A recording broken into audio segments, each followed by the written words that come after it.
Alright, hi guys. I'm not going to have a big video lesson for us this week for English class because my one from last week about Marxist ideology and kind of social constructs as presented in Persepolis and Marxist theory. I think it's only got like 5 views right now. So I think that what's happened is a lot of you are just kind of behind or struggling to keep up. And so we've hit it. We've hit the checklist point of things where we're only doing the things required for the grade. Some of us aren't even doing that, and we're not really concerned with the learning anymore. And that's kind of antithetical to what I'm all about as a teacher. So this week, instead of a big video lesson, I'm going to kind of give you guys a catch-up week. This is the last week that we're going to work on Persepolis, and there will be a kind of there'll be two last questions to do there, and then next week we're going to move into kind of beginning talking about the like IOC. We're going to have one last conversation around Persepolis next week, and then we'll talk a bit about the individual oral commentary. And today I just kind of wanted to preview that a little bit. So your individual oral commentary is a 10-minute talk that you have to give one-on-one with like just me. We'll do it during the school day. You will each get like scheduled time, and we'll do these talks, and it's on a specific global issue. So on some issue that affects society as a whole. All right. And so with your IOC, what your job is your job is to take one of the major texts that we've read for our class, and you're trying to identify a global issue, something that is still pertinent to our world right now, and that's kind of important everywhere, and then talk about how the text deals with that, but then also support your idea with a non-literary text as well. So how I would do that. All right. So if I were going to do Persepolis, right? Maybe I'm wanting to talk about social change and disruption in Persepolis, right? And so a big part of Persepolis, is the change from this was. Hold on, let me see if I can. No, that's not what I wanted to show you. Hold on. Hold on. So this was Iran before the revolution in 1979. This is what Iran looked like. Um, it was a pretty westernized, pretty progressive place on the whole. Women studied in like university. They actually had one of the highest attendance rates for women in a college in the Middle East. Um, and then, Iran today for women is very, very different. Obviously, and Persepolis covers a lot of that, right? And part of that change that like happened was a giant period of like unrest and women that like rebelled against the hijab. Here's an actual women's rally against the hijab in 1979.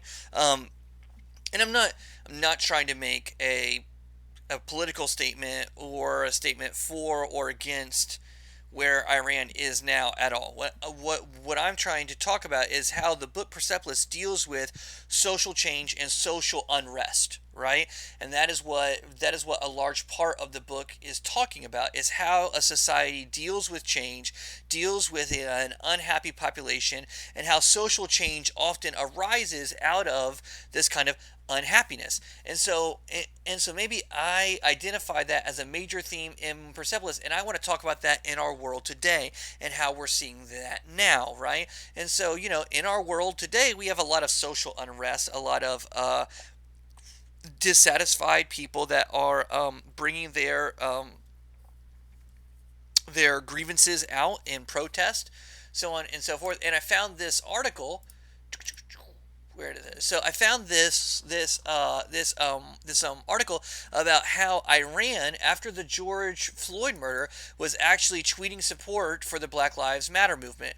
The current government of of Iran was very, very much so supporting the Black Lives Matter movement. Was talking about the way that people of color are treated in America, and how that is indicative of the way that America is treating the rest of the world. And so now I've got this like really interesting through line, right, where I can talk about political protest in our world today, right, involving Iran and then in America, right? And so how the Black Lives Matter movement connects with Iran and how they dealt with their own political uprising and their own populist uprising from what they perceived as injustice, and then how that is portrayed in Persepolis. And so now I can kind of link these things together, and now I can talk about how the text deals with these things and shows how people feel and how they like react to it.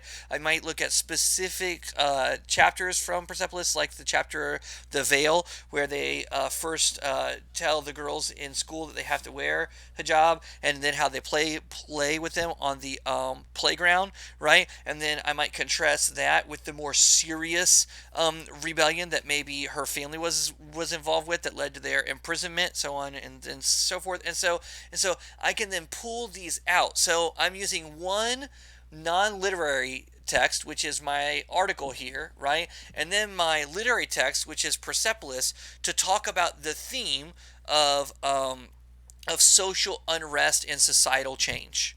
All right, and then I would construct a like 10-minute examination of that global issue through the text. All right, now we're going to start working on these next week, and I'm going to have you guys construct rough drafts, and there'll be some like outlines to do, and then we'll do some like rough drafting. You have to submit an outline beforehand, and the only thing that you can bring with you to the actual talk with you and I is the outline itself. So we're going to start working on that next week. But I did just kind of want to preview for you kind of what that looked like, to take a non-literary text, so like this article about how the Iranian government was supporting the Black Lives Matter movement after the killing of George Floyd this last summer. And then this is also about this particular article is about how that's kind of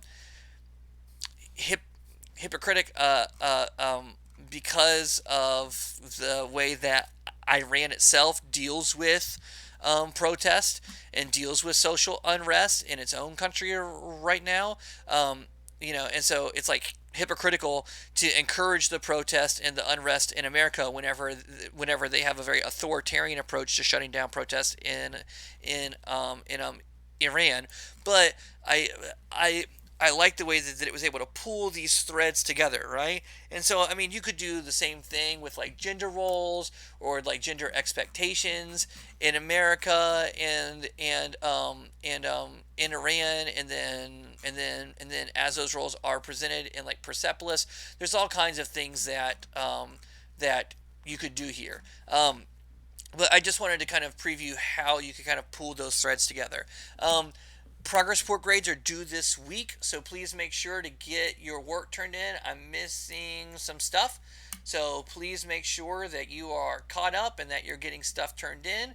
I'm hoping to have all grades caught up and done like Wednesday-ish or so. I'm going to spend most of my day on Tuesday working on them. Please go back and check out some of the lessons that maybe you haven't had a chance to watch yet, because I can tell that many of them are not getting watched. And I do think that as we have to use these texts for these IB assessments, that having more knowledge of them and having some more nuanced understanding of them besides just our initial reading is probably helpful. I'm hoping that the questions that I gave you for this text were more helpful and kind of helping you understand the text and kind of break it down on more than just a reading comprehension level, but actually thinking about what's happening in it thematically. That was kind of my goal with creating these particular questions, was to give you guiding questions that would help you understand things on a more nuanced level instead of just getting stuck in the weeds thematically. So anyways, that's that. Be good, be safe, be great. And that's all I've got for you this week.